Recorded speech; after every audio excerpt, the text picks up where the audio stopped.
అంటే నిన్న చాలా మంది కొత్త బాధితులు వచ్చారండి. నిన్న ప్రెస్ క్లబ్‌లో సంపత్ నాయక్, ప్రత్యూష రాథోడ్, తర్వాత అశోక్ రాథోడ్ వీళ్ళందరూ గిరిజన సంఘాల నాయకులు గట్టిగా దిగినట్టుగా తెలుస్తుంది. అంటే ఫస్ట్ పేజీలో మనకి మంగ్లీ ఫస్ట్ పేజీలో కొంతమంది బాధితులు, ముఖ్యంగా హేమకాంత రెడ్డి ఆధ్వర్యంలో, తర్వాత అడ్వకేట్ సుబ్బారావు ఆధ్వర్యంలో ఫస్ట్ బాధితులు కొంతమంది రంగంలో దిగారు.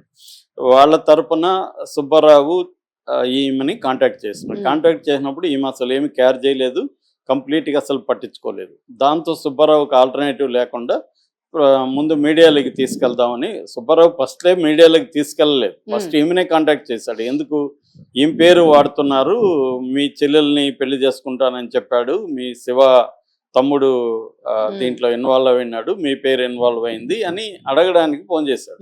ఫోన్ చేసినప్పుడు ఆమె పట్టించుకోలేదు. పట్టించుకున్నప్పుడు ఇతను దాన్ని పబ్లిక్గా తీసుకెళ్దామని తీసుకెళ్ళాడు. ఎప్పుడైతే మంగ్లీ పేరు చెప్పడం వల్ల మీడియా అటెన్షన్ వచ్చింది. దాంతో ఆమె రంగంలో దిగి ఇటు పూజారి నాగేశ్వరరావు, వేణుగొడుగుల, తర్వాత తను సురేష్ బొబ్బిలి మ్యూజిక్ డైరెక్టర్, వీళ్ళ ముగ్గురిని ఆర్గనైజ్ చేసి పంచాయతీకి ఏర్పాటు చేసింది. ఆ పంచాయతీలో ఆమె కూడా వచ్చింది. వీడియో కూడా ఆమె సీక్రెట్గా వీడియో తీసింది వీళ్ళందరినీ. సో అక్కడ వీళ్ళు చెప్పింది వేణు కానీ మిగతా వాళ్ళు చెప్పింది ఏంటంటే, ఇప్పుడు మధు నీకు సంబంధం లేదంటున్నావు కదా, లేనప్పుడు మధుని పట్టివ్వడానికి, మధు ఎస్కేప్ అయ్యాడు కదా, పట్టివ్వడానికి నువ్వు హెల్ప్ చెయ్యి. ఎందుకంటే నువ్వు మధుతో ఫోటోలు దిగడం ఇవన్నీ ఉన్నాయి. రెండు, నువ్వు బాధితుల తరపున నిలబడి మధుకు నాకు సంబంధం లేదు, మధు నా పేరు వాడుకున్నాడు అనేది ప్రెస్ మీట్ పెట్టి చెప్పు అని వాళ్ళు చెప్పారు. కానీ ఈమె రెండు పనులు చేయలేదు. చేయకుండా మధుతో పర్సనల్ నెంబర్తో అతనికి ఫోన్ చేయించి సుబ్బారావుకి కలిపింది మధుని. అంటే మధు టచ్లో ఉన్నాడనే విషయం అర్థమైంది.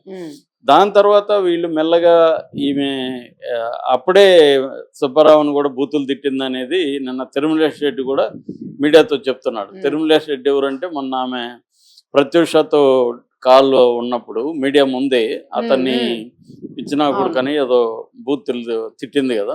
సో ఆయన తిరుమలేష్ కూడా బయటకు వచ్చి నన్నే కాదు ఇంతకుముందు సుబ్బారావుని కూడా పంచాయతీలో కూడా ఇలాగ తిట్టింది, ఇవన్నీ చెప్పుకుంటూ వచ్చాడు.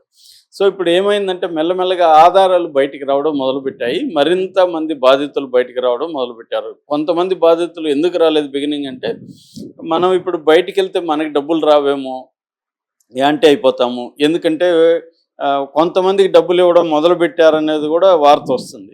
సో మనం పోయి ఇప్పుడు గోల్ చేస్తే మనకి డబ్బులు ఇవ్వరేమో అన్న భయంతో చాలా మంది రాలేదు. కానీ ఇప్పుడు ఏమైందంటే మంగ్లీ యాటిట్యూడ్ అందరికి అర్థమైపోయింది. నాకు సంబంధం లేదు, నేను బాధితుల వైపు ఉంటాను అనేది మాత్రమే మాట్లాడుతుంది తప్ప ఆమె ఎక్కడ కూడా బాధితుల దగ్గరికి వచ్చి మాట్లాడడం కానీ బాధితులతో కలవడం కానీ చేస్తున్నట్టే ఎక్కడ ఆధారాలు లేవు. పైగా నా బిజీలో ఉంటాను, నాకు ప్రోగ్రామ్స్ ఉన్నాయి, నాకేం పని లేదా అన్నట్టుగానే మాట్లాడుతుంది. సో రెండవది ఏంటంటే ఆమె కంప్లైంట్ కూడా పోలీసులకి ఎవరి మీద ఇచ్చింది, సుబ్బారావు మీద, హేమకాంత్ రెడ్డి మీద ఇచ్చింది. అంటే బాధితుల తరపున నిలబడే వాళ్ళ మీద ఇచ్చింది తప్ప తన పేరు ఉపయోగించుకుని మోసం చేసిన మధు మీద కానీ, లేకపోతే భరత్ చౌహాన్, శైలజ చౌహాన్, బాలాజీ నాయక్ వీళ్ళ మీద ఆమె ఇవ్వట్లేదు.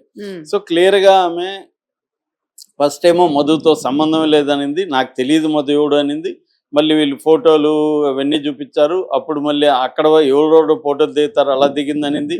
మళ్ళీ నీ ప్లాట్ వాడుకున్నారంటే బిగినింగ్ లో మాకు సంబంధం లేదంటే మళ్ళీ నేను అమ్మాను, అతను కొద్ది రోజులు ప్లాట్ పెట్టుకొని ఉన్నాడు, మళ్ళీ రిటర్న్ చేశాడు ప్లాట్ నాకు వద్దని. ఈ కథ ఇది ఎవడు కూడా నమ్మట్లేదు. ఎందుకంటే